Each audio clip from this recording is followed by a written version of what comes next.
Bonjour à toutes et à tous. J'ai le plaisir d'être le modérateur de cette conférence débat qui va poser la question de comment faire grandir nos enfants en lien avec la nature.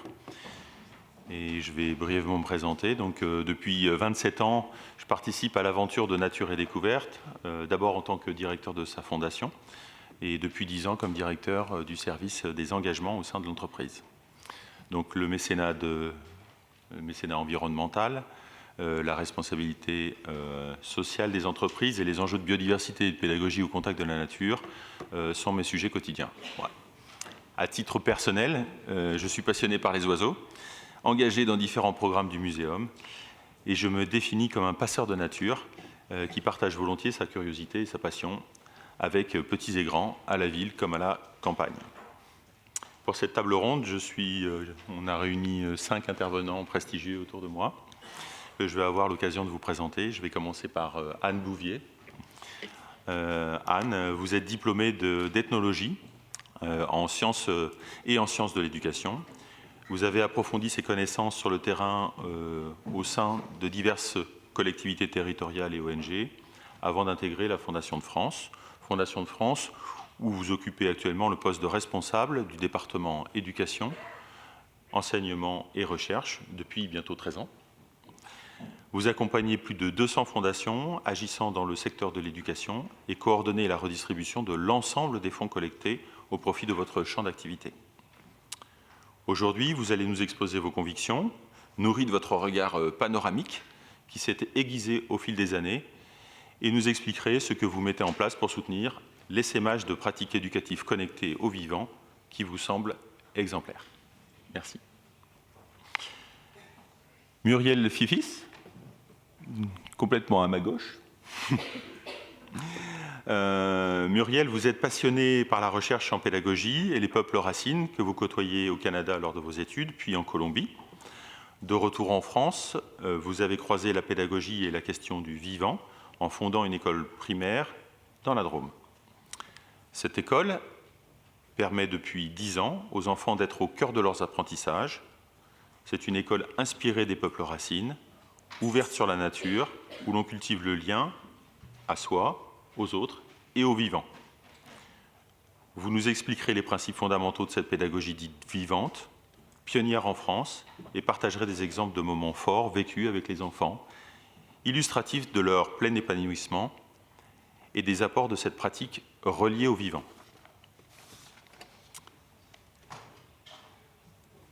Guadalupe Yesenia Hernandez Marquez. Vous êtes biologiste, indigène, mexicaine, consultante indépendante, universitaire et activiste depuis près de 30 ans. Vous êtes également en cours de formation pour être femme médecine dans votre communauté. Vous travaillez sur des projets de conservation de la biodiversité basés sur les connaissances traditionnelles. Vous avez d'ailleurs participé au protocole bioculturel dans votre état de Oaxaca, j'espère que la prononciation est bonne, au sud du Mexique, qui est le premier au monde de ce type. Vous allez nous expliquer comment, notamment, l'intérêt de s'inspirer des peuples autochtones pour faire évoluer notre modèle éducatif français, hérité de l'instruction publique. Merci d'être avec nous. Merci beaucoup. Éric Julien. Éric, vous êtes géographe, consultant auprès de dirigeants en entreprise. Vous êtes aussi cofondateur de l'école pratique de la nature et des savoirs, qui expérimente un nouveau paradigme en lien et non plus en opposition avec le vivant. Depuis 35 ans, vous accompagnez les Kogi, une communauté racine située en Colombie, pour qui la nature est à la base de leur système éducatif. Nous aurons l'occasion d'en parler. Pour vous, la question essentielle en matière d'éducation est comment rendre les enfants et les adultes acteurs de leurs apprentissages, comment les mettre en mouvement afin qu'ils progressent en autonomie, en souveraineté et surtout en désir d'apprendre. Philippe Nicolas. Philippe, vous êtes professeur des écoles dans les Hauts-de-Seine, en réseau d'éducation prioritaire depuis 19 ans. Vous êtes également chercheur en sciences de l'éducation, conférencier et maître d'accueil des futurs enseignants au sein de l'éducation nationale. Vous vous définissez comme un enseignant trappeur. Partisan de la pédagogie de projet que vous déclinez avec vos élèves toute l'année, vous êtes à l'initiative du projet national Cap au Nord, où vous conduisez en équipe depuis 2020, chaque année, 16 jeunes ambassadeurs en expédition arctique. Vous allez nous partager votre vision pédagogique, offrir à un enfant des expériences fortes, vécues au contact du vivant, pour qu'à l'âge adulte, il se sente en charge de la vie, acquiert la connaissance du monde et devienne ami avec le vivant. Merci à tous les 5 d'être avec nous pour cette conférence débat sur l'importance du lien à la nature dans l'éducation de nos enfants. Aujourd'hui, face aux enjeux planétaires dont les causes anthropiques sont avérées, nous faisons le constat que notre société occidentale, fondée sur un modèle extractiviste, est bien en peine à nous relier au vivant, pour le respecter, voire lui permettre de se régénérer, afin d'enrayer son extinction fulgurante. Nous le savons, l'humanité est autant le problème que la solution. Malheureusement, au fil des générations, notre conscience d'être vivant s'est érodée au rythme de nos vies, nos modes de vie effrénés. Pour introduire cette conférence, je souhaiterais vous lire un extrait du discours du chef indien Seattle. Il l'aurait prononcé en 1854 pour répondre au 14e président des États-Unis d'Amérique qui souhaitait négocier l'achat de près d'1 million d'hectares de territoire au peuple amérindien. Vous devez apprendre à vos enfants que le sol qu'ils foulent est fait des cendres de nos aïeux. Pour qu'ils respectent la terre, dites à vos enfants qu'elle est riche par les vies de notre race. Enseignez à vos enfants ce que nous avons enseigné aux nôtres, que la terre est notre mère. Tout ce qui arrive à la terre arrive aux fils de la terre. La terre n'appartient pas à l'homme, l'homme appartient à la terre. Toutes choses se tiennent comme le sang qui unit une même famille. Voilà. Pour introduire donc cette conférence, je vais donner la parole à Éric Julien. Bonjour Éric, on retrouve ce lien avec le vivant, encore chez nos tout jeunes enfants. Malheureusement, ils tendent à se perdre au fil de leur éducation, de leur mode de vie, afin de se conformer progressivement à une société. Alors, comment rendre les enfants et les adultes acteurs de leurs apprentissages? Comment les mettre en mouvement afin qu'ils progressent en autonomie, en souveraineté et en désir d'apprendre?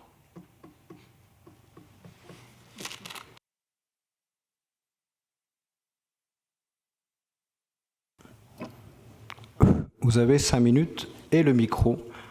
Et merci pour la coopération. Nous serions aujourd'hui dans une société autochtone. Nous aurions pris le temps de remercier le Nord, le Sud, l'Est, l'Ouest, les poissons, les oiseaux, tous ces éléments de la nature qui ne sont pas dans cette salle pour parler d'eux, mais desquels nous venons. C'est une pirouette sans être une pirouette, puisque quand on prend le mot éduquer, là, une des racines, c'est educere, faire surgir, transmettre. Je pense que depuis que la vie est sur Terre, elle fait surgir et elle transmet. Donc la question de l'éducation est arrivée avec la vie sur Terre. Puisqu'il n'y aurait pas eu cette transmission, cette educere, ce surgissement, nous ne serions pas là. Donc nous sommes le fruit de 3 milliards, et alors il y a un petit doute sur la date exacte, on ne va pas chipoter, 800 millions d'histoires du vivant. Puis est arrivé l'humain, qui a commencé à penser, peut-être que c'est la différence avec le reste, c'est quoi éduquer? Alors, les premières fois qu'il a pensé à ça, c'était assez basique. Comment survivre? Comment je transmets à mes jeunes la possibilité de survivre sur un territoire compliqué? Pour ceux qui ont peut-être été dans le désert ou dans les forêts qui restent encore vierges, encore que ça n'existe pas beaucoup, mais bref, la première question, c'est survivre. Donc, c'est apprendre où sont les animaux, quels sont leurs cycles de vie, quelles sont les plantes dont je peux me nourrir, qu'est-ce que j'ai le droit de prendre, pas prendre, comment. Voilà, il y a un apprentissage du jeune pour manger, boire, se protéger, se soigner. Et puis un deuxième apprentissage qui vient tout de suite après, qui est qui a été rappelé par une petite phrase du philosophe Michel Serres, qui est décédé il n'y a pas très longtemps, que j'aimais bien parce qu'il était taquin, il y avait une certaine malice, qui disait: le problème des humains, si vous en mettez 2 dans une même pièce, si ça dépasse 1 heure, c'est-à-dire sous-entendu s'ils arrivent à vivre ensemble dans la même pièce, c'est compliqué. Donc on voit bien, et beaucoup de livres d'anthropologie le disent, le deuxième enjeu de l'éducation, c'est est-ce qu'on peut tenir à distance violence et barbarie? C'est un sacré enjeu, ça. Les Kogi avec lesquels je chemine depuis 35 ans, au cœur de leurs enjeux éducatifs, c'est apprendre à vivre en paix ensemble. Voilà, parce que l'énergie guerrière, et l'histoire nous en parle aujourd'hui, elle est terrible. D'abord, elle est violente, évidemment, c'est une bêtise que de le rappeler, mais surtout, elle est d'une destruction énergétique humaine, ça n'a pas de sens. Donc, ils mettent au cœur comment apprendre à ne pas devenir des barbares. Ces 2 éléments-là, comment apprendre qu'on dépend d'un territoire pour survivre et comment apprendre à vivre en paix ensemble, vous semble-t-il archaïque? Alors, c'est comme ça qu'on a dénommé ces populations. Et puis, un 3e registre éducatif que mettent ces sociétés, qui est quel sens donner. Et le sens, il vient du vivant, de ses lois, de ses principes, ce que les aborigènes appellent le temps du rêve, que les Kogi appellent les lois de C.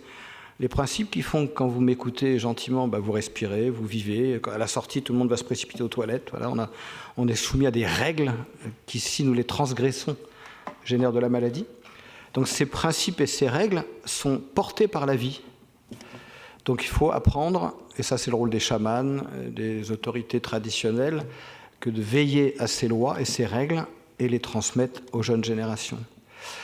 C'est sûr que pour les urbains que nous sommes devenus, je regardais cette pièce en cherchant désespérément une plante verte, mais même si elle avait été ici, la malheureuse, je pense qu'elle n'aurait pas survécu très longtemps. C'est quand même assez génial de se réunir pour parler de nature, hors de nous, comme êtres de nature, qui sommes avant tout des êtres de nature, avant d'être des êtres de culture. Pour en venir à... Ça, c'était pour poser un peu le contexte, et pour en venir à comment ils éduquent, du coup. Quand vous avez besoin de survivre, vous apprenez à survivre, vous apprenez à vivre ensemble, donc les émotions, et vous apprenez ce que porte comme sens la nature et le vivant. Donc ça se passe dans le territoire. Le plus grand des professeurs, c'est le territoire. Donc c'est les animaux, parce que les animaux n'ont pas le mental que nous avons. Et les animaux ont des comportements, des cycles de vie, des registres de fonctionnement qui vont aider le jeune à comprendre comment fonctionne ce territoire.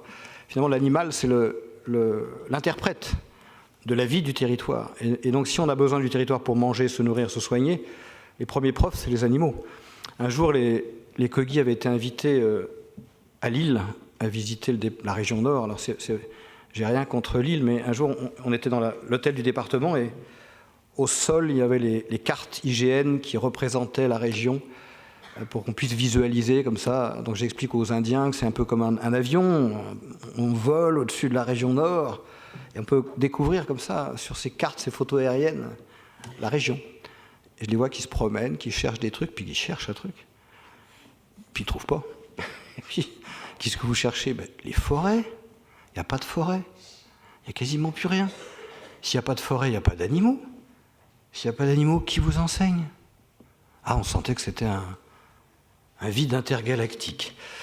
Je terminerai en disant que finalement, dans les principes éducatifs de ces jeunes, pour apprendre à survivre, à tenir la violence à distance et à comprendre en quoi la nature est porteuse d'un sens et qu'il faut apprendre à vivre avec ce sens et non plus contre lui. Aujourd'hui, nous sommes en guerre contre la nature. Eh bien, il y a d'abord de l'intergénérationnel. C'est-à-dire que les plus petits, 3, 4, 5, 6 ans, sont enseignés par ceux qui ont 6, 7, 8, 9 ans, qui sont enseignés par ceux qui ont 9, 10, 11, 12, 13 ans. Voilà, il y a vraiment une transmission très, très nette de génération. Les tout petits, 3, 6 à peu près, ils s'occupent de l'eau. C'est-à-dire c'est eux qui connaissent où sont les sources d'eau, leur texture, leur nature, l'eau qui court, l'eau qui stagne, celle qu'on peut boire, celle qu'on ne peut pas boire, il y a des couleurs, des voilà. C'est vrai qu'à 6 ans, ils connaissent tout de l'eau sur leur territoire. Et puis la génération d'après, ils connaissent tout de la forêt sur leur territoire. Puis après, ils connaissent tout des animaux. Donc ils arrivent à l'adolescence, ils connaissent le territoire dont ils dépendent et ils peuvent le protéger. Et du coup, ça ne s'appelle plus un territoire ou un paysage, ça s'appelle un pays sage, parce qu'ils ont appris à dialoguer avec eux. C'est plus quelque chose d'amorphe dans lequel on pioche des ressources, c'est une forme vivante avec laquelle j'ai appris à interagir. Je terminerai en disant, ça rejoint les propos d'un géographe français qui est décédé en 1905, qui s'appelait Élisée Reclus, et qui disait « L'homme, c'est la nature prenant conscience d'elle-même ». Je pense que ces enfants, dans leur processus éducatif, sont encore sur ce chemin-là. Et je pense que si nous, on se réunit pour se poser la question, c'est qu'on a un grave problème de ce côté-là. Il a dit très bien.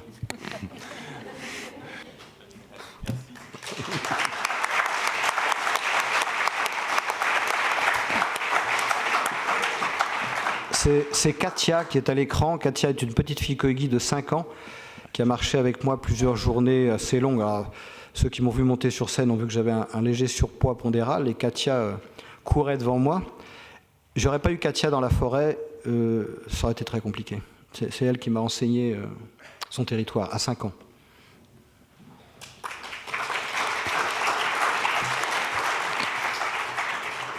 Alors, je propose qu'on passe des hautes montagnes de Colombie aux plaines du Mexique et donc qu'on donne la parole à Guadalupe Yesenia qui va justement nous expliquer. Donc, Guadalupe, vous faites partie justement d'une communauté indigène de l'État de Oaxaca, située au sud du Mexique. Pouvez-vous nous présenter en quelques mots comment votre parcours de scientifique, experte de la conservation et maintenant apprentie femme médecine vous permettent d'accompagner les populations autochtones pour valoriser leur savoir-faire et traditionnel? On s'entraide un peu. Merci. I will speak in English, please, if I can have some help to traduce. Yes. Thank you very much for inviting me. And as in my language is have a good day is Vadiush. I'm too happy to share with you this vision from the other side of the world and other ideas. As you asked. I work in the both sides, this modern science and with the traditional knowledge. Sorry, pardon. On m'indique que si vous passez sur le canal 3, vous pouvez entendre Yesenia parler donc, en français, pour ceux qui ne comprendraient pas l'anglais.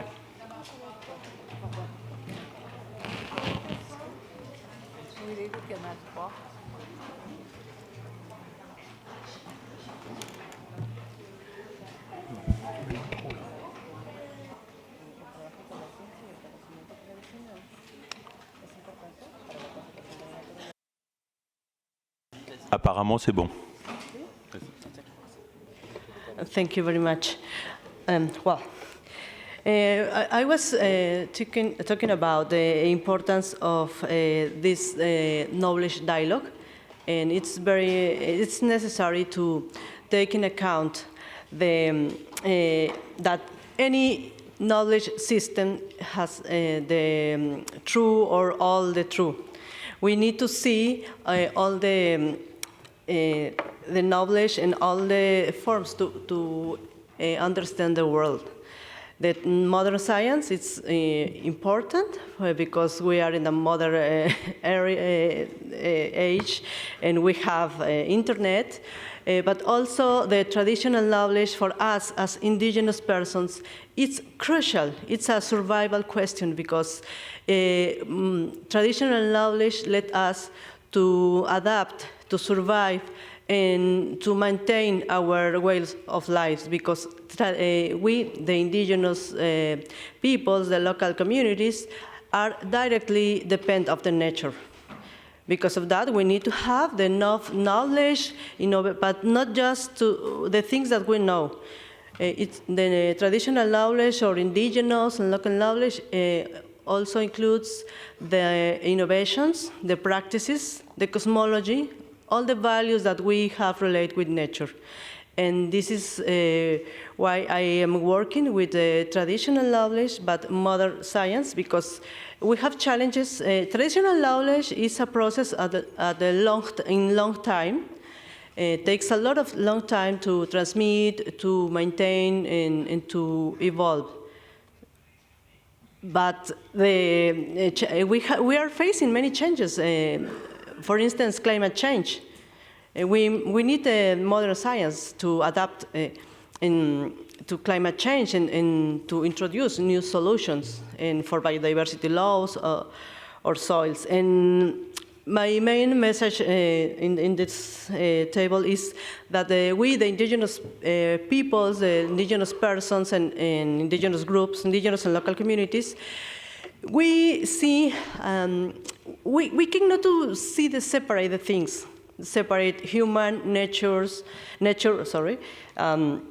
or the material or living or not living beings. We respect a lot of our ancestors. You know, in Mexico we have a very important festivity, the dates, maybe you saw the Coco movie, especially the young people that I see here today. And we understand the world as a whole, not as different parts. We understand that the world works with the different parts engaged in exchanging energy and many things.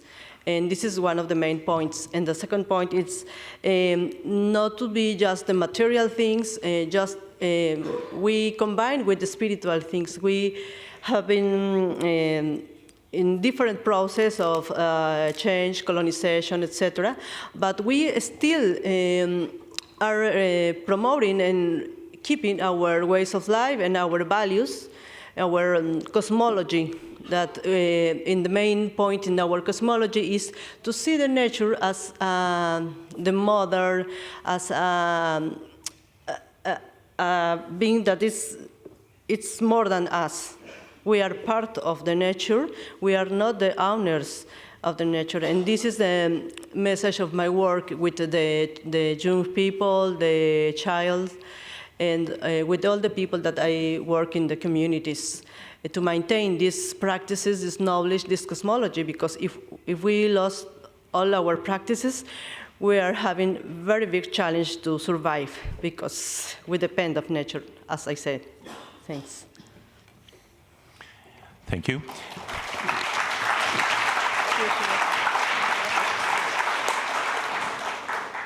J'aurais une dernière question pour vous, Guadalupe Yesenia. Vous êtes en formation pour devenir femme médecine. Vous pouvez nous donner votre motivation pour laquelle vous souhaitez faire ça?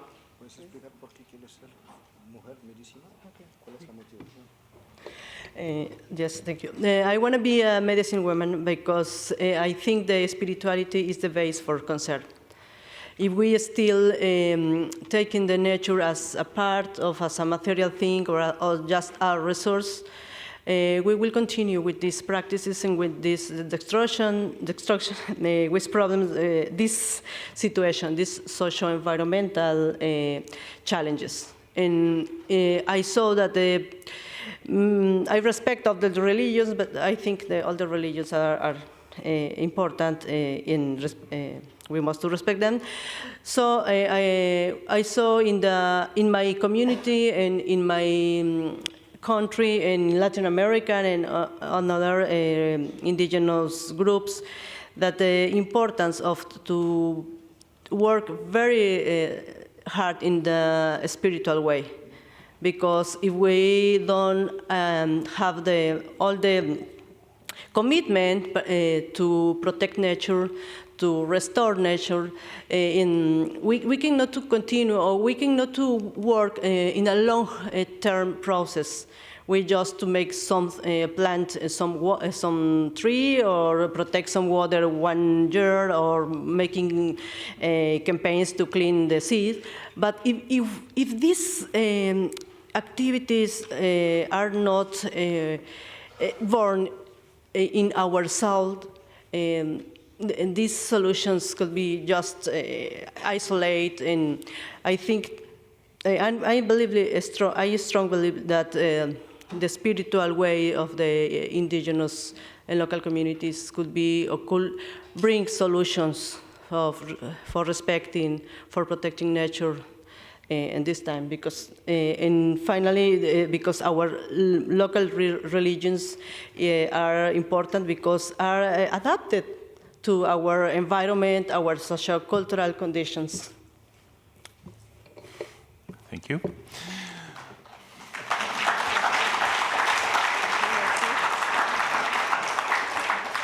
Eric, j'ai envie de te redonner la main pour que tu nous partages une grille des postures qui seraient les postures idéales pour aborder justement cette éducation à la nature qu'on pourrait proposer à nos enfants pour qu'ils puissent pleinement s'épanouir. Donc, est-ce que tu peux nous donner quelques mots d'explication et on demandera à nos pédagogues ensuite de nous préciser ce qu'ils retiennent. Ouais. Ça, c'est pas gentil. Merci. Ce que je peux vous partager avant de vous commenter ces machins là qui font très institutionnels, c'est que ce qu'on appelle autorité traditionnelle chez les Kogi, le mot de chaman n'est pas tout à fait un bon terme, mais on va quand même le garder. Il y a des chamans hommes et des chamans femmes, les deux fonctionnent ensemble, ont une formation qui dure 18 ans dans l'obscurité. C'est-à-dire de 0 à 18 ans, ils sont dans le noir, ils travaillent la nuit et ils ne voient pas le jour. Et pourquoi 18 ans? Rapidement, ça expliquera après les principes. Parce que c'est 2 cycles de 9 ans qui reproduisent 2 fois 9, 2 fois 2 cycles de gestation de 9 mois, et que pour eux, tout se joue dans le ventre de la maman, alors qu'elle, selon les aliments qu'elle prend, selon les émotions qui la traversent, selon les gestes, si elle fait toujours son travail ou si elle est accompagnée, tout le tempérament du petit homme ou petite femme qui va naître se joue dans ce moment-là. Donc quand ils sortent l'enfant, ils le mettent dans une espèce d'utérus artificiel, une grotte ou une hutte. Et là, il va suivre 2 cycles de 9 ans qui sont non plus recevoir les informations de la mère maman, mais recevoir les informations de la mère terre. Donc quand ils sortent, ils sont, dans leur vision des choses, la voix du vivant et de la terre. D'où les principes, si tu veux bien me les remettre, ou si la personne qui a la gentillesse de s'en occuper peut me les remettre sous les yeux, parce que je ne les connais pas tous par cœur, mais j'en connais quelques-uns quand même, en attendant qu'ils arrivent. Je commencerai par celui qui me plaît le plus, qui est l'humour. Pour vous le faire rapidement, un jour les Kogi sont invités, les Indiens Kogi, qui sont en habit traditionnel, arrivent au Quai d'Orsay à Paris, arrivent dans une réunion, dont vous voyez le Quai d'Orsay, les ors de la République. On est reçus par des représentants du cabinet du ministre, et les gens nous demandent comment est la situation des Kogi. Les Kogi parlent de ce qu'ils vivent, et la réponse est c'est un génocide. Et je demande alors qu'est-ce qu'on fait pour un génocide, et ils me disent de remplir le CERFA 3326 qui sera instruit peut-être. On sort de la réunion, j'explique aux Kogi que c'était moyen comme réunion. Et essayez d'imaginer les ors, les lustres, etc. Et il y a un des Kogi, on se dit au revoir, merci madame, c'est formidable, merci monsieur, très bonne réunion. Et il y a un des Kogi qui s'en va vers un pelochon, un canapé avec des beaux pelochons dorés, et qui prend le pelochon sur son dos et qui s'en va vers la sortie. Et ça c'est très surprenant dans une réunion officielle d'avoir quelqu'un qui s'en va avec le matériel du ministère. Et je vois la dame qui me serre la main, qui a les yeux qui tournent vers le Kogi, mais qu'est-ce qu'il fait? Il s'en va avec le matos. Pourquoi je vous dis ça? Parce que c'était de très grands chamans qui étaient accueillis dans ce ministère. On vient de leur dire, vous pouvez vivre un génocide, on ne peut rien pour vous. Il y a cette capacité de recul et d'humour qui est, pour moi, un des principes clés de la posture. Parce que quand on est dans une posture d'accompagnement, si on n'a pas ce recul et cet humour, ben on prend tout pour soi et c'est très complexe. Voilà, j'ai fait ce petit détour pour ça. Et je vais être moins long pour les autres, vous pouvez les lire comme moi. Hein. C'était le 2, je pratique l'autodérision et l'humour qui ramène de la légèreté. C'est quand même un moyen très fort de tenir les tensions, les difficultés, la rancœur, la colère, enfin tout ce qui nous traverse comme être humain à distance et garder raison garder quoi, sur ce qui se passe. Voilà. L'écoute, ça paraît idiot, mais le nombre de dirigeants ou d'enseignants qui font descendre encore un peu, malheureusement, ou qui plaquent, ou voilà, et qui n'écoutent pas ce que la nature a à dire, ce que les enfants ont à dire, ce que les collaborateurs ont à dire. Normalement, en tant qu'enseignant ou que manager, on devrait moins parler que écouter. Et voilà, donc c'est vraiment quelque chose que je trouve intéressant. Et si vous savez pas où vous en êtes, demandez à vos amis. Tu trouves que j'écoute? Vous allez voir les réponses. Ça vous fera un bon indicateur. Être cohérent. J'ai travaillé avec une dirigeante il n'y a pas très longtemps qui demandait beaucoup de choses difficiles à ses collaborateurs. et puis notamment de changer de bureau, de faire des open space. Et la première chose qu'elle a fait, c'est qu'elle a enlevé son grand bureau, ses 3 sièges, son truc de dirigeante, et elle s'est mise au milieu des open space. Elle a illustré tout de suite ce qu'elle demandait aux gens. C'est un exemple, il y en a plein d'autres. Le chaman qui vous emmène dans des pratiques très dures, il fait avec les enfants, il fait avec les jeunes, quoi. Donc la cohérence dans les propos, les valeurs. Imaginez qu'un jour, cette valeur qui est écrite sur les frontons de nos écoles, fraternité, on essaie de la descendre dans les cours de récréation, dans les classes. Qu'est-ce que ça veut dire, les enfants vivre en fraternité? Quel comportement entre nous ça pourrait développer, par exemple? Les projections, nous ne sommes que des êtres de projection. Hein. Le comportement de l'autre réveille en moi mes propres ombres et mes propres difficultés. Donc tenir ces projections à distance, c'est un sacré job. Mes intentions, quand je parle, pourquoi je parle? Pour exister, pourquoi je parle? Là, on est sur l'ego. Savoir lire les signes, un corps social, un enfant, un adulte, peu importe, s'exprime par la parole, mais on sait aussi qu'il s'exprime beaucoup par le corps, par les comportements. 80% de la communication passe par le corps. Donc comment lire l'autre, comment lire une situation? Est-ce que je sais faire ça? Et tisserant des relations, mon Dieu. Accueillir, dire merci, dire au revoir. Merci David de nous avoir invités dans cette magnifique table ronde. Merci à vous d'être là. Merci de partager ce moment. Merci la vie, quoi. Voilà. Nous ne sommes que des êtres de relation. Donc si on n'apprend pas à remercier la relation, on a tout perdu. Et on arrive dans le chaos et la barbarie. Voilà, c'est pas forcément des règles genre petit 1, petit 2, petit 3. Mais en fait, nous sommes le problème. Et les taoïstes disent à un moment, il faut bien revenir à la maison quand même, savoir comment toi tu comprends, tu fonctionnes. Et ça peut être une petite roadmap pour se poser 3-4 questions. Faites-le avec quelqu'un. Moi, j'ai l'impression que je suis clair sur mes valeurs. Qu'est-ce que tu en penses? Puis regardez ce qu'il vous renvoie comme question. Il y a une petite phrase qui dit l'autre me renseigne sur ce que je ne sais pas de moi. Ça, c'est à vous de voir si vous avez envie de savoir ce que vous ne savez pas de vous.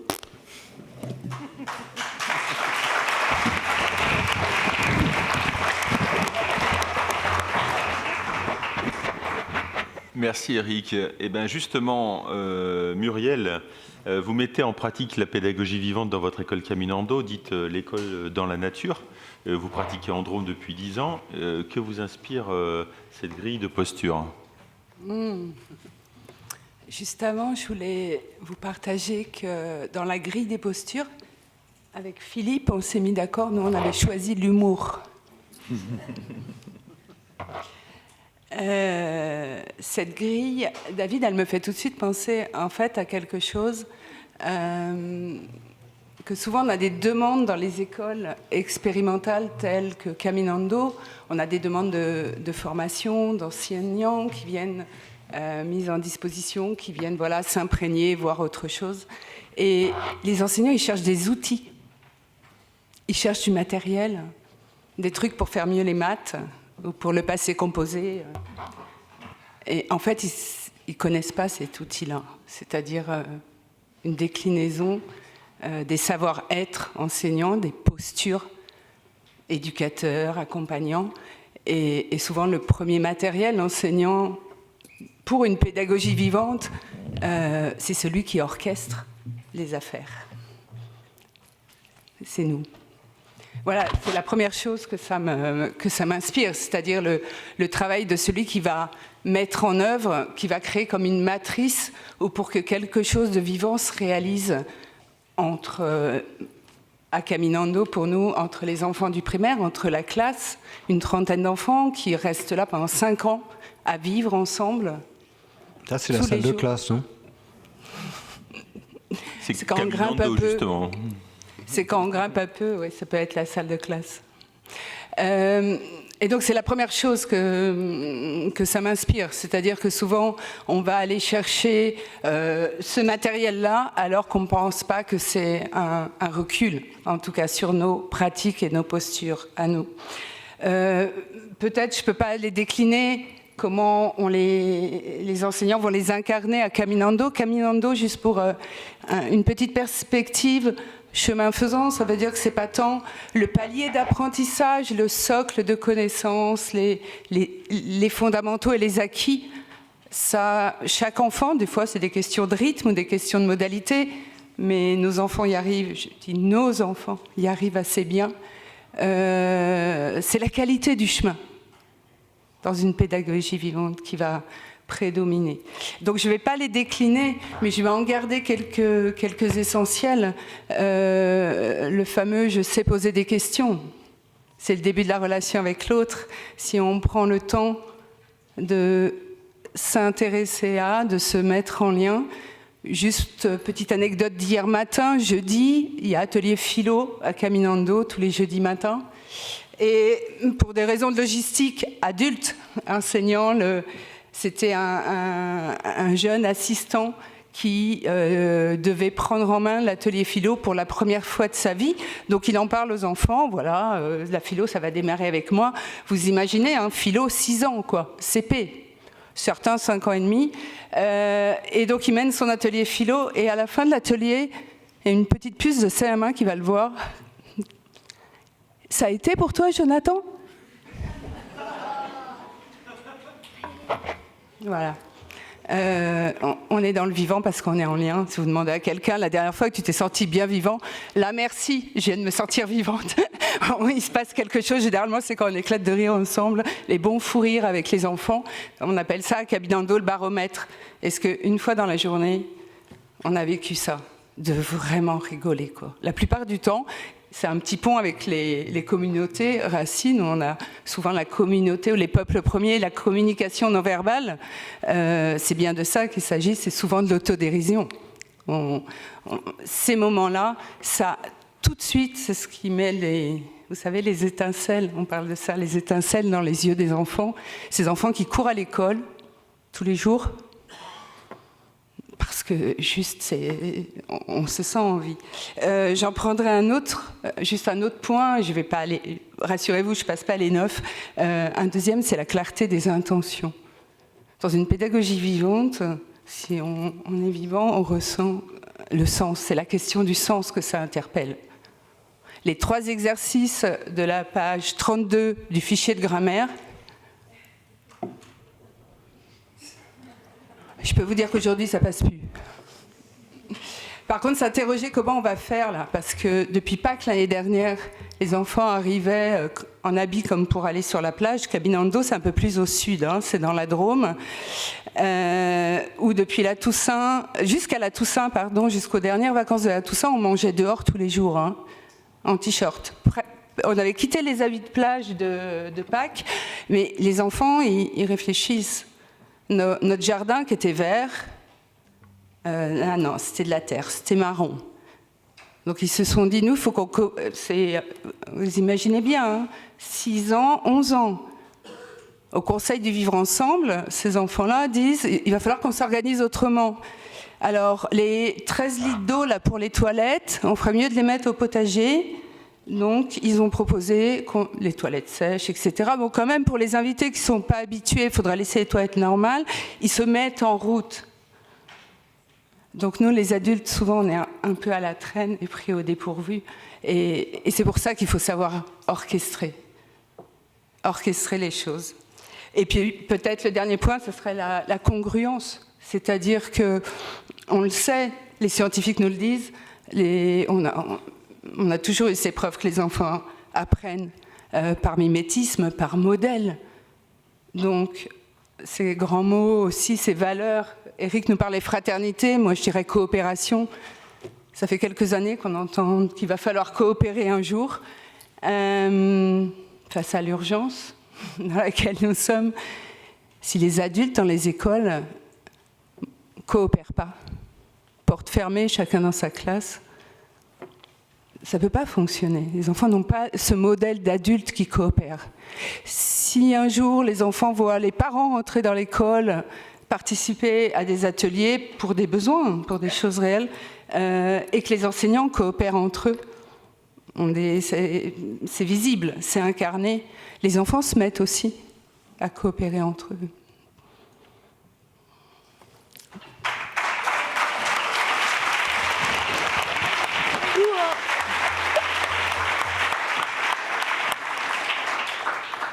Muriel, j'avais envie de vous poser une question plus précise. Dans ces temps d'incertitude et de changements importants dans nos vies, est-ce que vous voyez des notions essentielles que cette pédagogie du vivant peut leur apporter pour les aider à justement prendre leur part dans ce défi qui s'impose à nous aujourd'hui? Je vais répondre. Juste avant, je ne voulais pas oublier de vous dire que tout à l'heure, j'étais super contente. Il y a des olives à l'UNESCO. Dans l'olivier dehors. C'est incroyable. Non, mais c'est ça, c'est l'attention, c'est le travail. Sur quelle notion? La première des notions, je pense, pour se mettre en lien avec le vivant, c'est l'observation et l'écoute. C'est prendre compte qu'on fait partie, c'est ce que nous a aussi dit Guadalupe tout à l'heure. On fait partie du vivant, c'est juste qu'on ne s'en rend plus compte. Je me suis dit, mais je suis là devant l'olivier, là dans la cour de l'UNESCO. Ah, wow, des olives. Et en plus, il y avait les oiseaux en même temps, je vous jure. Je n'ai pas déliré du tout. Donc, en fait, c'est une appréhension au monde, c'est une conscience. Et avec les enfants, mais c'est d'une facilité. Les enfants sont vivants. 10 ans, une sortie entièrement dans la journée. Tout à l'heure, j'essayais de faire un calcul rapide. Je ne sais pas, c'est 360 sorties, on va dire comme ça à la louche, dans la nature. Jamais un enfant n'a refusé, tant de neige, dans la Drôme, en contrebas du Vercors, il peut faire froid. Et les enfants ne refusent pas d'aller dehors, ils en redemandent. C'est juste les adultes qui accompagnent quand il pleut, qui n'ont pas trop envie d'y aller. Les enfants qui sont sous la pluie, c'est le bonheur total, intégral. Les neurologues, les scientifiques nous le disent. Quand tout est ouvert, je ne vais pas vous raconter toute l'histoire, hein, quand tout est ouvert, frontal ici devant, ça rentre. Il n'y a aucun souci dans le bonheur et la joie d'avancer. Et quand les neurobiologues nous le disent aussi, le nouveau-né, quand il sort, c'est-à-dire vous tous un jour, nous tous un jour, quand on sort, on veut quoi? On veut le même bien-être qu'à l'intérieur. On veut savoir que ça va être encore mieux, la curiosité. Le bien-être de dedans, quand on va sortir, il faudra que ça soit pareil. Et surtout, on veut être en lien. Donc, il reste juste cette qualité du lien. Donc, les notions, aujourd'hui, qui nous paraissent fondamentales, c'est cette qualité de lien. L'écoute, l'observation, savoir poser les questions, juste se demander comment on va. J'ai jamais compris pourquoi, quand on fait l'appel, en tout cas, moi, je l'ai vécu comme ça, et je le vois encore aujourd'hui, on fait l'appel des enfants qui sont absents. Ils sont absents. C'est une croix. Ils sont pas là, ils sont pas là. Non, non. On sait qu'aujourd'hui, c'est possible de dire pourquoi il n'est pas là. Qu'est-ce qui lui arrive? Un jour, il y avait beaucoup de neige. Il y avait peut-être, je ne sais pas, les 3/4 de la classe qui n'étaient pas là. Quand on a dit, non, ils sont coincés dans leur village, ils ne peuvent pas descendre. Les enfants, ils ont décidé, on y va tous en covoiturage. On va les chercher. J'ai dit, waouh, mais parce qu'on s'intéresse à l'autre. Donc, dans ces notions-là, il y a forcément la qualité du lien, mais il y a autre chose que j'ai découvert. Dans ces 10 toutes petites années, c'est se sentir utile. C'est-à-dire la responsabilité. J'ai un truc à faire et je vais y arriver. Être responsable du fameux exercice 4, page 32, c'est pas terrible. Par contre, ouais, de s'inscrire au conseil, parce qu'on anime le conseil du vivre ensemble, on va être secrétaire, on va décider on n'en peut plus de cette histoire là au fond de la cour avec les ruches et tout ça, qu'il faut faire une barrière, ouais, savoir combien il faut de palettes pour construire la barrière, faire un devis pour la visserie et en prendre la responsabilité. C'est-à-dire qu'au nom de tous les autres, le petit groupe qui va se lancer dans le projet, elle est nulle votre barrière, elle tient pas. Et là tout d'un coup il y a un enjeu, on est utile. Je ne suis pas du tout scientifique ni biologiste, mais je crois que c'est les cellules qui servent à rien qui dégénèrent. C'est une littéraire qui vous parle. Je crois que c'est à peu près ça. Ça s'appelle l'apoptose. C'est pas mal? Ok. Donc, l'enfant qui ne sert à rien dans un groupe, vous connaissez la posture qu'il prend. Il attend que le temps passe, il dépérit. Et généralement, derrière, c'est le chaos aussi un peu.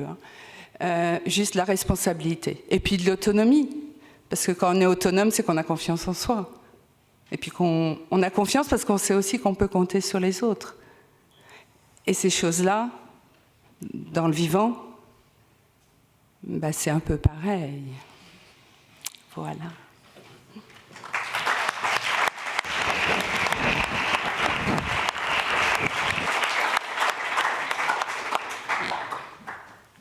Alors Philippe, on vient de voir des exemples de posture donc de l'enseignant, on vient d'avoir les témoignages de ce qui peut se faire dans une école, on va dire pionnière, au cœur de la Drôme, dans un milieu rural.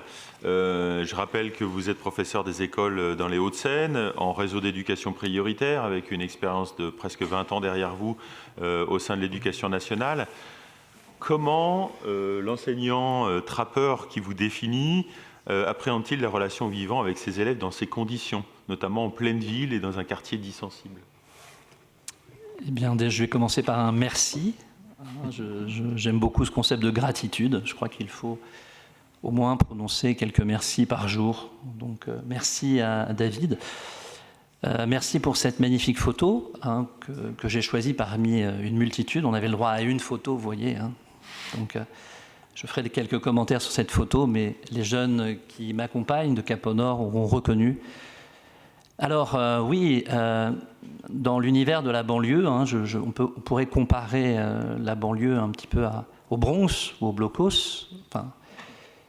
Et d'une certaine manière, je me découvre à consentir à rester dans ce milieu difficile.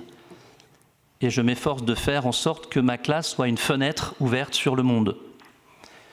Donc dans ma classe, où tout le monde est accueilli, même des chefs d'entreprise, je pense à Nicolas Géret qui est venu de l'entreprise Moho il n'y a pas tellement longtemps, il avait à cœur de voir ce qui se passe, qu'est-ce que c'est que de faire en sorte que sa classe soit une classe ouverte sur le monde. Eh bien, il y a des aquariums, il y a des vivariums, il y a des plantes qui se portent très bien, Eric, je te le rassure. Et j'aime beaucoup la pédagogie de Philippe Mérieux, je suis assez proche de Philippe Mérieux, et je crois qu'il s'agit aussi de faire en sorte que chaque enfant inscrive sa vie dans la grande histoire du monde. Je réitère cette parole, inscrit, si je pouvais avoir la possibilité de regarder chacun d'entre vous dans le fond des yeux, je dirais, inscris ton histoire personnelle dans la grande histoire du monde. Et ça va chercher ce que nous ont présenté les invités, à savoir qu'on entre en fait dans une logique, dans un entendement, celui de se laisser porter par le souffle de la vie ou les principes de vie. C'est ne plus être étranger de ces 4 points cardinaux, d'où le souffle, eh bien, pénètre ces 4 points cardinaux. Et ce qui se passe, c'est dans l'espace de la classe, l'enfant peut découvrir qu'il n'est pas le meilleur de l'ensemble, mais il peut découvrir que la vie l'a choisi, et il peut découvrir aussi une amabilité intérieure. Je crois que le grand succès, c'est de sentir qu'on est aimé gratuitement, non? Si je suis aimé dépendant d'une réussite, d'une prouesse, d'un retourné acrobatique en pleine Coupe du Monde, je vais être aimé, mais est-ce que je peux être aimé gratuitement? Et est-ce que je peux aimer, est-ce que je suis digne d'amour quand je suis en difficulté, ou dans l'épreuve, ou blessé?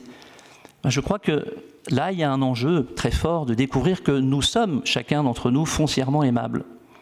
Et je crois que ce consentement qui m'invite à rester au cœur de la banlieue, eh bien, c'est précisément peut-être de prendre le risque au travers de ma présence, de renvoyer cette amabilité auprès de mes élèves.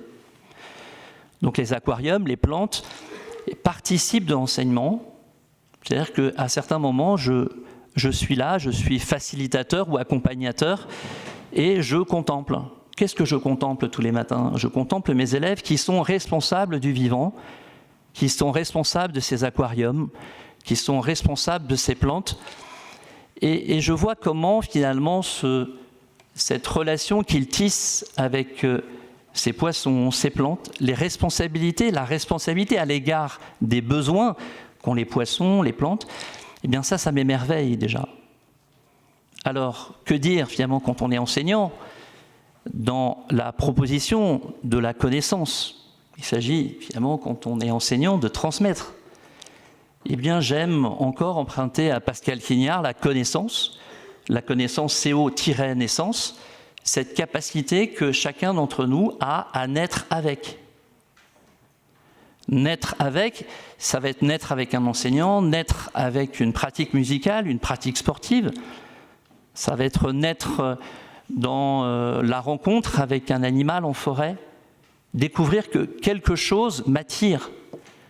Je suis être de relation, hein, Éric le rappelle avec insistance, et je crois que là aussi c'est un message très fort pour celles et ceux parmi nous qui ne se sentent pas être précisément dans la relation. C'est ça qu'il faut mendier, c'est ça qu'il faut chercher, et à découvrir déjà une relation essentielle avec soi-même. Moi, dans mes recherches, je travaille sur la vie intérieure, à savoir que chacun d'entre nous, on est aussi le siège de sentiments, d'émotions, d'une sensibilité et d'une vision du monde tout à fait singulière. Donc comment l'enseignant aujourd'hui va prendre en considération cette sensibilité, cette singularité de l'élève pour ne pas le contrarier. Donc c'est déjà mettre en valeur, confirmer, reconnaître ses talents, ses dispositions, son potentiel. Mais on voit bien que ce n'est pas un potentiel mental. On voit aujourd'hui l'état de notre planète, on a des élites, est-ce que ces élites ont compris l'enjeu du vivant ? Donc, pour terminer ma réponse à cette question, David, eh bien, on peut parler de service. Hein, est-ce que je suis au service de la vie ? Est-ce que je m'inscris dans ce flux, dans cette dynamique de la vie ? Est-ce que je joue le jeu de la vie ou est-ce que je joue un autre jeu ? Et j'en parlerai un peu plus tard. L'aventure, le projet Caponor, où on a quelques jeunes qui rentrent d'expédition cet été, eh bien, c'est précisément de se reconnecter à cette nature, à cette intensité, à cette beauté qui va aller fragmenter les conditionnements qu'on porte en soi pour libérer finalement une parole, un être qui va entrer en relation avec soi-même, avec ses sensations, ses sentiments, ses émotions, mais en relation avec l'autre. L'autre qui n'a rien à voir avec celui que je suis. L'autre qui n'est pas un challenge, mais qui est l'occasion pour moi de me révéler à moi-même. Et puis dans l'adage, entre guillemets, chrétien, aime ton prochain comme toi-même, il s'agit de tous les prochains. C'est pas simplement d'aimer, j'allais dire, le frère, la sœur, évidemment, mais découvrir que l'autre, c'est l'animal, c'est la plante, c'est la roche. Donc on est là dans une éducation globale, intégrale, qui prend en considération la réalité du monde. Toute la réalité du monde.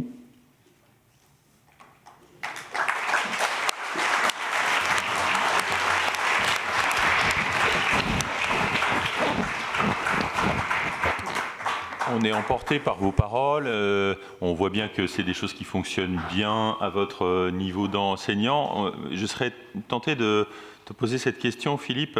Du coup, tu travailles au sein de l'éducation nationale.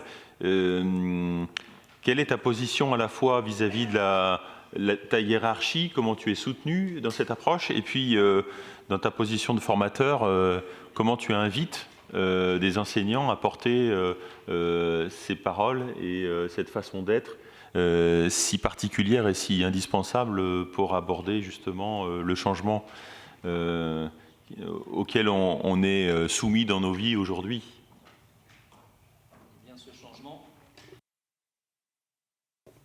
Voilà, ce changement, il émerge véritablement et au cœur de la banlieue, au cœur finalement des grands ensembles. Il y a une liberté pédagogique extraordinaire et on peut avoir la chance de croiser la route d'inspecteurs, d'inspectrices extraordinaires. Je cite ici Yannick Meuleuc sur Paris, je cite mon inspecteur Alexandre Botois, qui en début d'année ose véritablement dire « mais éclatez-vous avec vos élèves, prenez des risques, soyez partisans de la pédagogie de projet, allez dehors, faites classe dehors ». C'est fort ça quand vous êtes enseignant et que vous entendez ce genre d'exhortation à aller dehors, la question du dehors ou la question du dedans. Il ne s'agit pas dans un établissement scolaire d'avoir un label éco si finalement il n'y a pas de sensibilité, si on ne fait pas classe dehors, si la pluie, le vent ne sont pas nos amis, alors ce label on peut le mettre à la poubelle. On doit saluer la pluie surtout aujourd'hui. Quand il peut, je sors avec mes élèves. Mon directeur n'est pas très fan de ça, mais j'aime saluer la pluie. Et puis cet aphorisme de René Char que je vous livre, qui est pour moi extraordinaire: impose ta chance, serre ton bonheur et va vers ton risque. Quand on est enseignant, l'innovation pédagogique, on est tout le temps un peu aux aguets, voire prendre en considération la parole de l'autre. Là, en association, on a une jeune secrétaire qui arrive, qui a une vingtaine d'années. J'ai proposé aux adultes, entre guillemets aux aînés, je dis prenons en considération cet enthousiasme, cette jeunesse qui va nous enseigner, qui va nous dire des choses. Et je crois qu'il y a vraiment un modèle aussi qui est important, c'est celui quelque part de tordre le cou à l'élitisme, la comparaison, et véritablement d'abonder et d'élancer la pédagogie basée sur la coopération. Choisir d'être ami avec la vie. Choisir d'être ami avec la vie. Et là, j'accueille dans ma classe 2 stagiaires qui, au départ, étaient un petit peu interpellées. Elles auraient aimé, tu l'as dit, des exercices de grammaire et 50 minutes après, des exercices de géométrie et 50 minutes après, des exercices d'histoire. Une espèce de morcellement, de segmentation du savoir, alors qu'on sait très bien que le monde est ouvert et qu'on doit aller dans une pensée, dans un enseignement qui soit transversal et pluridisciplinaire. Si on sépare les choses alors qu'on n'est pas dans un monde qui sépare, on est dans un monde qui nomme des distinctions. Je ne suis pas un arbre, je ne suis pas un loup, mais je peux entrer en relation avec l'arbre qui est arbre et je peux entrer en relation avec le loup qui est loup. Je vous parle du loup parce qu'on a la chance d'avoir on cohabite, on apprend à aimer l'autre dans une radicalité étonnante. On a la chance de vivre à la maison avec une louve. Donc ça, c'est un sacré apprentissage sur l'altérité. Donc oui, je suis le témoin aujourd'hui d'une émergence de risques imposés par certains inspecteurs et qui comprennent aujourd'hui que la compréhension ultime, c'est comprendre qui je suis fondamentalement en moi-même. Merci pour ce témoignage.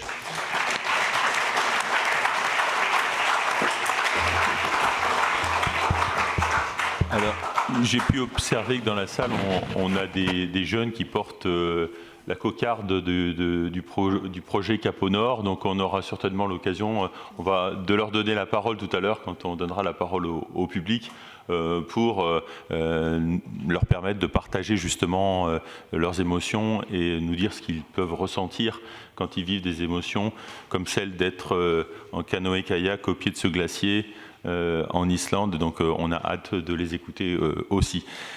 Anne, je voudrais aujourd'hui donc repréciser, vous avez une formation d'ethnologie, une forte expérience de terrain, doublée de responsabilité au sein du département d'éducation, enseignement, recherche de la Fondation de France que vous dirigez. Cela vous permet d'avoir un regard aiguisé sur nombre d'initiatives pédagogiques. Forte de cette expérience, quelle serait l'école idéale en France pour vous aujourd'hui ? Alors, avant de répondre à cette belle question, moi, je ne sais pas si je vais remercier mes collègues, parce que parler après eux, c'est extrêmement difficile. C'est-à-dire que vous conduisez tous des expériences absolument fabuleuses, dans des environnements incroyables. Et moi, je prends la parole d'un endroit, d'un bureau ordinaire au cœur de Paris. Et le métier que l'on fait à cet endroit-là, c'est simplement de donner des moyens à ces fabuleux porteurs de projets pour leur permettre de réaliser ces projets et de transformer la société et pour faire en sorte que la société soit meilleure. Donc on est seulement le petit maillon entre de généreux donateurs d'un côté, auxquels on essaye de faire prendre conscience des priorités, des urgences qu'il y a aujourd'hui auxquelles il faut répondre, et des inventeurs de bonheur, d'expériences incroyables, comme le sont les personnes qui sont à côté de moi. Alors, moi, je vais revenir à des choses peut-être un peu plus basiques, mais en tout cas, ça ne m'empêche pas d'avoir une idée de l'école idéale, et c'est en tout cas autour de cette idée-là que j'essaye de mobiliser les moyens qui sont les miens à la Fondation de France. Donc pour moi, une école idéale, c'est d'abord une école, un espace, un cadre de vie beau, agréable, joyeux, parce que je crois qu'on n'apprend jamais aussi bien que dans la joie. C'est un espace qui est ouvert sur le monde, qui est organisé pour aider l'enfant à comprendre la place qu'il y occupe dans ce monde. C'est bien évidemment un lieu d'éveil, de connaissance, d'émancipation, où l'enfant est acteur de ses apprentissages, où il est guidé par des adultes bienveillants qui ont à cœur de l'élever à son rythme. C'est une école, bien sûr, qui est ouverte à tous, qui est riche de la diversité de tous, et qui développe le goût et le plaisir d'apprendre. Et si je peux emprunter une formule à Marie Desplechin, que je partage complètement et qui peut faire le lien avec le sujet qui nous occupe aujourd'hui, c'est que moi, mon école idéale, c'est surtout une école qui n'enferme pas les enfants et qui leur permet autant que possible d'être dehors et, si possible, connectés à la nature. Voilà, c'est ça mon école idéale.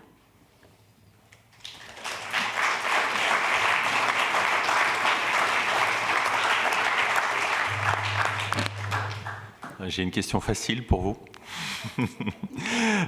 Pouvez-vous nous partager ce qu'il est important de rechercher dans la multitude des projets candidats que vous recevez, ce qui fait le bon projet éducatif? Alors oui, vous imaginez bien qu'à la Fondation de France, des projets, on en reçoit des centaines, et que parmi ces centaines, la grande majorité d'entre eux sont de bons projets, qu'en même temps, on n'aura pas la capacité d'accompagner tous ces projets, donc il faut qu'on arrive à les passer au crible et d'arriver à sélectionner ceux qui nous paraissent être les meilleurs. Alors, au département éducation, on a un premier tamis qui peut paraître soit grandiloquent, soit un peu bateau, mais qui, je vous assure, est profondément efficace. On s'attache toujours à veiller à ce que le projet qui nous est présenté soit en accord et en correspondance avec les droits fondamentaux des enfants. Donc ça peut paraître un peu banal, mais je vous assure qu'il y a encore beaucoup d'endroits et beaucoup de projets pédagogiques qui ne répondent pas à ce que sont les droits fondamentaux des enfants, ne serait-ce que le droit d'expression, le droit à la parole, le droit d'un enfant à être écouté, à ce que sa parole soit prise en considération. Il y a vraiment encore beaucoup à faire, ne serait-ce que sur ce droit-là, et je passe les autres, mais ils sont nombreux. Donc voilà, donc ce qui nous intéresse, c'est le regard porté sur l'enfant, le respect de ses droits, l'attention portée à sa famille, parce qu'un enfant, c'est aussi, il vit aussi avec une famille, et c'est important de voir dans quel environnement familial il grandit. Le fait de considérer cet enfant comme une personne unique, singulière, le fait qu'il soit acteur de son développement. Donc on va privilégier systématiquement toutes les pédagogies actives et surtout pas encourager la passivité dans les projets éducatifs. Quoi d'autre? On va faire attention à ce qu'évidemment il ait accès aux connaissances, à la culture, enfin tout ce qui va faire de lui un être émancipé, éclairé, citoyen du monde. Voilà quelques grands principes qui sont les nôtres et auxquels on est extrêmement attachés. Alors on aimerait savoir...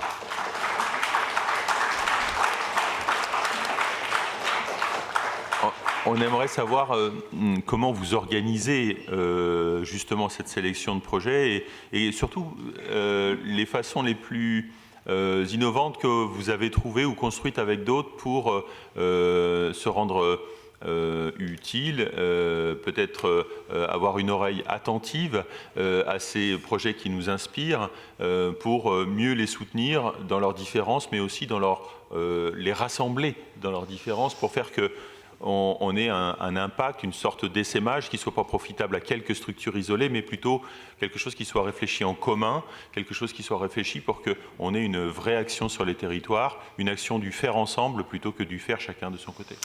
Alors, je vais peut-être donc illustrer la diapo qui est devant moi l'appel à commun, en fait, un des grands principes, c'est effectivement de s'unir, de s'associer, de s'allier, de créer des partenariats et d'agir à plusieurs pour augmenter notre zone d'influence et surtout notre puissance d'action. Donc, je vais faire le lien avec cette diapo, appel à commun. Donc, l'appel à commun, c'est une initiative qui est portée par plusieurs fondations abritées. David a dit en me présentant que la Fondation de France abritait plus de 900 fondations et plus de 200 agissant dans le champ de l'éducation. Et parmi celles-ci, il y en a quelques-unes avec lesquelles on se sent plus proche parce qu'on partage des convictions, parce qu'on sent qu'on est sur les mêmes centres d'intérêt. Et c'était le cas par rapport à cette éducation dans la nature. C'est-à-dire, on avait quelques fondations dans notre sérail qui ressentaient comme nous à la Fondation de France l'urgence de travailler sur ces questions de transition écologique, l'urgence qu'il y avait à se mobiliser et surtout l'urgence qu'il y avait à passer à l'échelle supérieure, à la vitesse supérieure, et qu'il nous fallait agir maintenant, plus vite, plus fort, avec plus de moyens. Donc à quelques-unes fondations, nous nous sommes réunis. Donc les quelques-unes et les pionnières étaient la Fondation Nature et Découverte, la Fondation Terra Symbiosis et la Fondation Léa Nature. Donc vous voyez déjà rien qu'avec leur nom, ce sont des fondations qui ont toutes à cœur de défendre l'homme dans son environnement naturel, enfin la présence de l'homme dans son environnement naturel et le fait de considérer cet homme, cet humain comme un élément du vivant parmi les autres. On partageait ces convictions et on a eu envie ensemble d'agir collectivement au service de l'éducation dans l'environnement. Donc nous avons mis ensemble nos moyens humains, nos moyens intellectuels, nos moyens financiers pour lancer cet appel à commun. Donc c'est une initiative qu'on a lancée l'année dernière et invitant des acteurs, des territoires, sachant qu'ils sont nombreux à se mobiliser sur ces questions-là, les invitant à s'unir, à créer des collectifs pour pouvoir, à l'échelle de territoires plus grands que seulement leur petite zone d'intervention locale, pouvoir intervenir à une échelle plus importante, voire régionale, et pouvoir développer des actions d'éducation à la nature, dans la nature, dans les territoires sur lesquels ils se situent. Merci.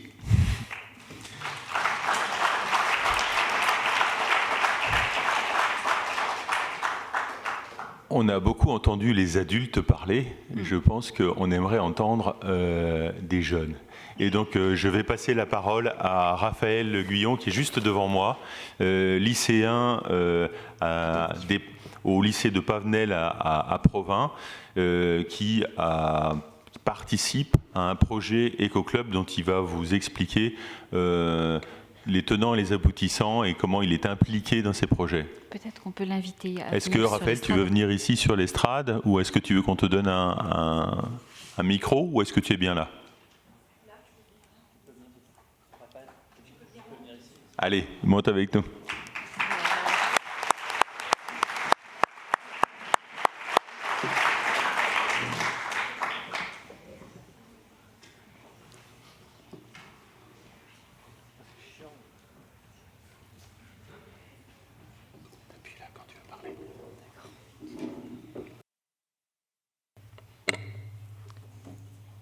Donc, bonjour tout le monde. Le projet que nous avons mené avec plusieurs élèves de première générale au lycée de Provins se nomme Save Me from Plastics.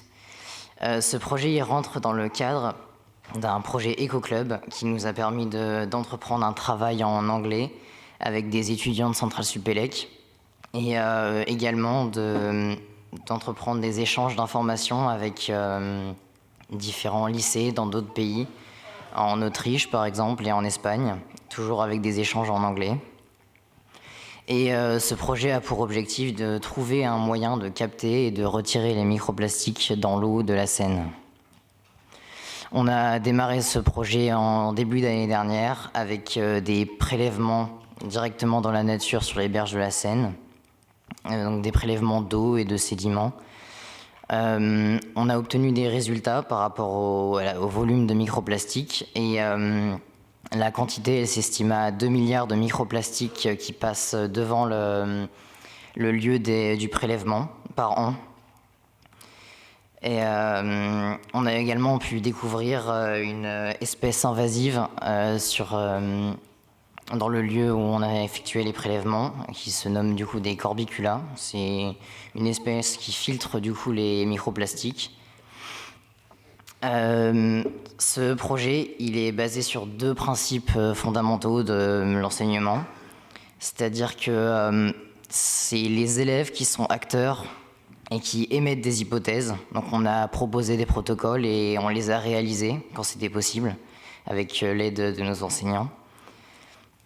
Et également sur un deuxième point qui est la transmission, qui démarre du coup avec l'aide des mentors à Centrale Supélec. Ils nous ont du coup apporté des opportunités pour avancer dans notre projet. Et cette transmission, elle se continue avec des interventions qu'on peut faire. On en a fait le mois dernier dans un collège à Provins et on compte en faire dans des écoles.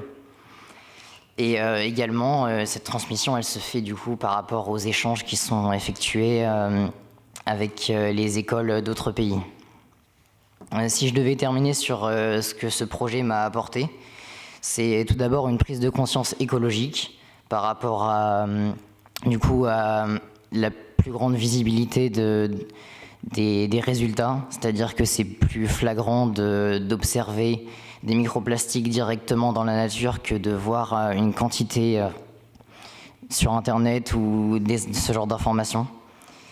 Et également aussi une prise de conscience du besoin de sensibiliser les générations futures sur ce genre de problème écologique.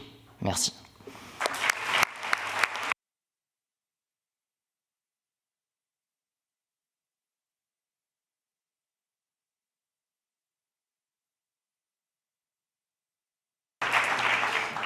Alors on va improviser et puis comme ça se passe super bien et que ces jeunes y parlent super bien, on va inviter un jeune de Cap au Nord parmi les ambassadeurs qui voudrait nous parler de son expérience pour pouvoir nous partager un petit peu ce qu'il a vécu, ce que lui a apporté cette expérience.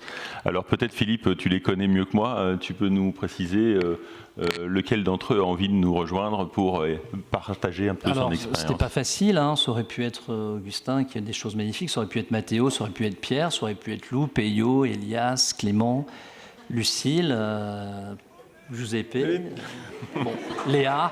Alors, le temps nous est compté. Elle va se présenter. C'était pas prévu, mais vous voyez le potentiel, hein. Et applaudissez-la peut-être déjà pour commencer.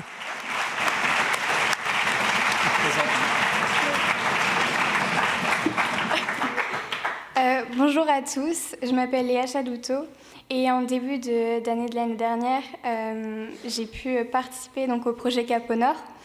Ce projet étant une expédition en Islande, donc elle a été menée sur une préparation de toute une année avec donc des week-ends de préparation, des week-ends d'intégration et chaque mois des modules à faire, modules cuisine et modules photo, pour nous préparer à cette expédition. Donc pendant une année, plusieurs jeunes ont participé donc à ce projet. Ils ont été discernés au fur et à mesure pour pouvoir mener l'aventure. Et à la fin, donc, on est resté 17 jeunes à pouvoir partir en Islande. Donc 17 jeunes et 4 domaines scientifiques spécialisés. Donc la glaciologie, la biologie marine, l'océanographie et la volcanologie. Chaque jeune a été mis dans une spécialité et a pu faire des relevés scientifiques en Islande avec une préparation grâce à des chercheurs. Quel a été ton moment fort et ton domaine scientifique, Léa ? Mon domaine scientifique, c'était la biologie marine. Depuis petite, je suis passionnée par la biologie marine en particulier, donc ça a vraiment été mon moment fort de pouvoir faire des relevés scientifiques sur ce domaine-là et pouvoir en apprendre de plus en plus spécifiquement sur ce domaine. Tu peux nous parler d'une rencontre exceptionnelle que tu as vécue en tant que biologiste, mais qu'on a tous vécue. Donc, en biologie marine, on a pu, même tous les ambassadeurs, on a fait une rencontre avec des orques. Tout d'abord, on a été 4 jeunes à pouvoir aller à la station météo la plus venteuse d'Europe et on a pu donc les découvrir grâce à un appareil photo avec une grande puissance pour pouvoir les voir. Au départ, on voyait que le bateau qui permettait de taguer les orques pour leur mettre une balise. Et puis j'avais l'appareil photo dans les mains. Et puis d'un seul coup, on a vu une nageoire dorsale d'orque qui est passée. Et j'ai fait, il y a un orque, il y a un orque, il y a un orque. Et donc on était tous émerveillés par cette découverte. Et puis après, tout le monde a eu la chance de pouvoir les voir en passant en bateau faire le tour des îles Émaé. Et on a pu les apercevoir, ils sont venus auprès du bateau. À un moment, il y en a au moins 6 qui sont sortis en même temps. C'était magique ce moment. Alors, merci beaucoup Léa. Si vous voulez grandir, eh bien, il faut vous confronter à la beauté et il faut choisir finalement de marcher dans la beauté. Et j'espère que ces paroles, vous allez les garder. Et moi, je suis extrêmement fier de voir tous ces jeunes. Il y en a qui viennent de Bretagne, ils sont venus spécialement là. Levez-vous peut-être tous les jeunes là qu'on vous voit.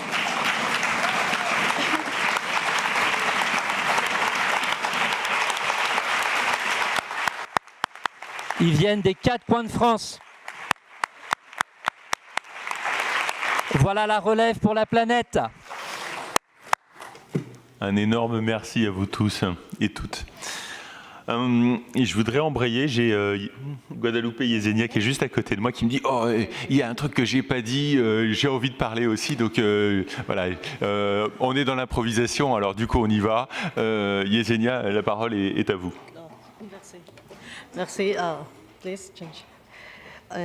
Just last things, last comments. I saw the similar message, and I'm happy to hear that because this means that we are in the same way, in the good way. And to me, education is crucial for protect nature. We need to have education not just at the schools, also on the field and the forest. And congratulations for all the great experiences. And just 2 points. One, to share with you an example in how the science, the modern science, and the traditional and local or indigenous knowledge are in a same way in a dialogue. We, the indigenous peoples and local communities, the persons from those communities, we say, okay, the plant and the animal are our brothers and sisters, and the water, and the modern science, the chemical, the genetics, etc., prove that, because we share many genes with our brothers and sisters, plants and animals, and we share many chemicals elements with the stones, the water, etc. We are the same. We are the part of the same. And last, I would like to invite you to do an exercise when you go back to home. I invite you to call your grandma, your grandfather, or father, mother, your relatives, and ask something data about plants, or if the plants or the animals of the water is the same where they were young people and now in the current times.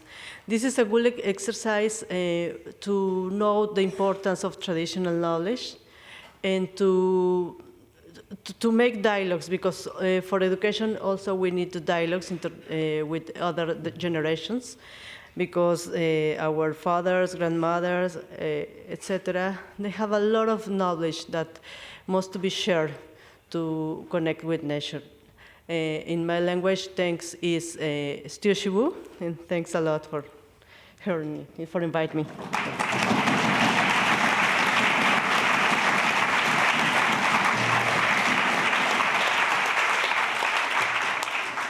Il nous reste 10 minutes pour poser des questions. Alors je vous invite à lever la main pour qu'on puisse vous donner la parole et puis que vous puissiez nous poser des questions. Alors je vois une main levée là-bas. Est-ce qu'on peut... vous avez un micro, monsieur? Vous m'entendez? Oui. Oui, ok. Je vais poser une question à Guadalupe Yesenia. Donc, je vais le formuler en anglais, mais avant, je vous explique de quoi il s'agit et je traduirai ma réponse moi-même. Moi, j'estime, avec tout ce qu'on a entendu cet après-midi, on a laissé derrière nous le point de vue traditionnel cartésien, suivant lequel l'homme qui va dominer la nature, etc., c'est fini, j'espère. Mais dans cette période de transition, il y a toujours des confusions, je dirais, il y a peut-être un peu de schizophrénie. Et nous vivons quand même en France dans une société capitaliste où il y a beaucoup d'inégalités. Et now I'm going to go into English to ask you the question, Yesenia. The World Wildlife Fund has a person in charge of natural capital. This concept of natural capital cannot be dissociated from the functioning of capitalism, since it is coming from the fact that capitalism is based on financial capital, and the concept of natural capital and human capital has been developed by extension. So I would submit that using this terminology is in itself counterproductive if we want to live as part of nature and not as separate beings inside nature who are going to instrumentalize nature. J'explique la question en français. Donc, j'ai dit que nous vivons dans une société capitaliste et je vais dire à Yesenia que le WWF a un cadre qui est chargé du capital naturel. C'est dans sa structure. Et bien que nous avons entendu qu'on est tous d'accord ici, il me semble, sur le fait qu'on n'est pas maître possesseur de la nature, comme c'était l'idéologie dominante des cartésiens, nous avons changé d'imaginaire. Mais on est toujours dans un peu de confusion et l'utilisation continue du concept de capital naturel et capital humain, il me semble, n'est pas productif, n'est pas positif du point de vue changement d'imaginaire. Et ce n'est pas quelque chose de marginal parce qu'il y a des chaires universitaires. J'arrête là. Merci. Thanks a lot for this interesting question because, yes, sometimes it's a little quite sad to see the nature as just a thing to make money or nature serving to the humans. But on the other hand, we also recognize that we use nature. But I think the difference is how we use and how we make the relationship with nature. Okay, we use nature, and in the state of Oaxaca, where I came from, we have a lot of entrepreneurs, business, small-scale business, like such as ecotourism and some small lodging enterprise. So I think the difference is the reciprocity, the gratitude. The reciprocity is because we are taking materials from nature, of course, because we need this to make our lives and to eat and etc. But we show we respect nature and we take the things, but we offer many things to the nature, and we take care of nature. And I think this is the difference between the capital natural concept and Of course, another idea that we are proposing or promoting is the indigenous peoples and local communities cannot to be in the caves like 500 of years ago, but we can find models in the middle term to get income, but not destroying the nature. One example is the sustainable bioeconomy. But yes, we need some capital too. But the issue is about how power the capital has to destroy or to make things. Capital or the money could be a thing that could help to restore and to conserve nature. For instance, in the next post-2020 Global Biodiversity Framework, one key issue is the money. No? But the money, if you invest the money in protecting nature or making, developing enterprise with, to protect and growing economy, or if you invest in destroying nature. Thank you.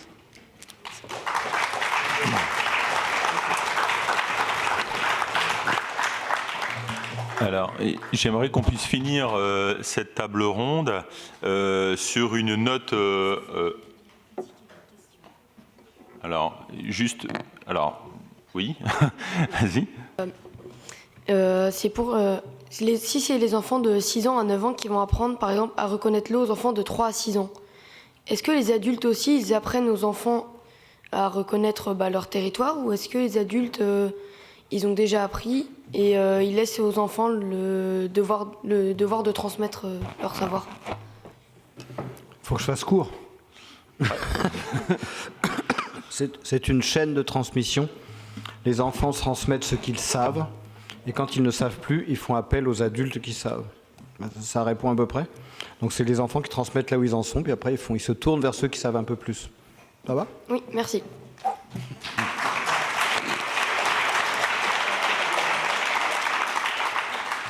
Oui, j'aimerais qu'on finisse avec une note prospective et qu'on se dise, et poser la question rapidement. Je vous demanderai de me faire des réponses courtes à chacun. En fait, comment faire de la pédagogie en lien avec la nature un enjeu national? Alors, on commence par Anne. Non. Non, bouge pas. Alors, pour moi, ce serait d'agir à la fois avec les systèmes scolaires des États, c'est-à-dire être dans les institutions scolaires, mais d'être aussi à la périphérie, parce qu'il y a plein d'inventions qui se font à la périphérie des institutions scolaires. Et moi, je pense qu'en agissant à la fois à la marge et à la fois dans les institutions, on arrivera à vraiment transformer l'éducation. Merci.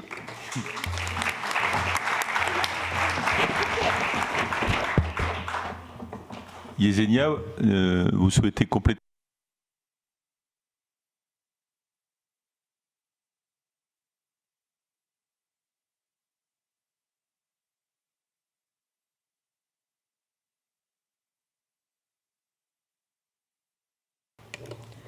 Okay, we have different national. In the countries we have a difference, but I respect the idea of the all are different, but we are all the same. We were the same, but I think we need to take the scholars from the schools, from this space, and go into nature. And the nature and the people that knows how to protect nature as a way of life. You have great communities in the coast, near to Marseille. You have in the mountains. And we need this contact, and we need to include the education for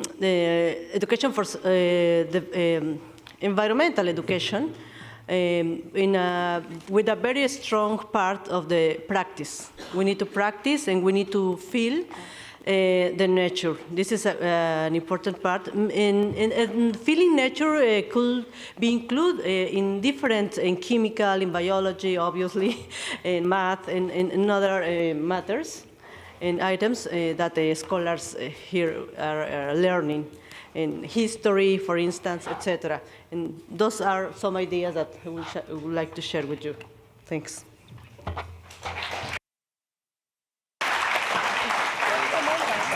Eric. Alors, en une phrase, je pense que le feu extérieur qui ravage notre planète est le reflet de nos feux intérieurs qui nous ravagent nous-mêmes. Donc j'aurais envie de dire comment éteindre le feu intérieur. Et je pense que le feu intérieur qui nous consume de l'intérieur appelle la réconciliation du masculin et du féminin. C'est la terre, c'est la nature, c'est la vie. Et je pense qu'il y a un vrai travail de réconciliation de l'homme, enfin du féminin et du masculin. Les Kogi étaient dans une réunion une fois, il n'y avait que des hommes. Et ils sont sortis en me disant, mais pourquoi ils se sont privés d'une moitié de l'intelligence ?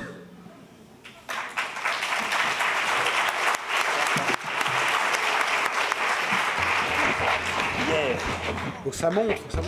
Ça monte, ouais. Alors, une petite part d'intelligence. Rapidement, moi, je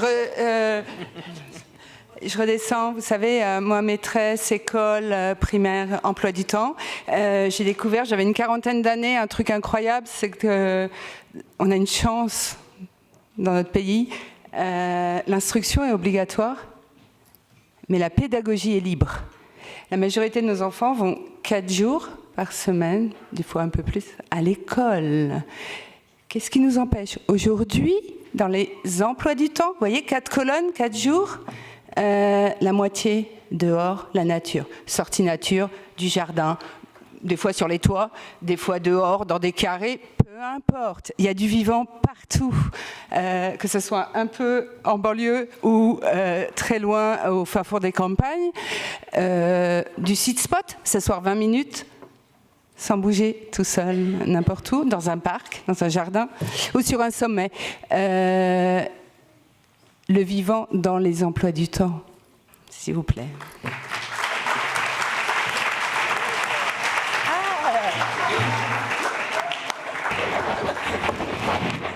Tout simplement de consentir, choisir d'être ami de la vie. Voilà, choisir d'être en amitié avec la vie, c'est un vaste programme et peut-être que tu seras saisi par la joie sans objet. Voilà ce que je peux dire.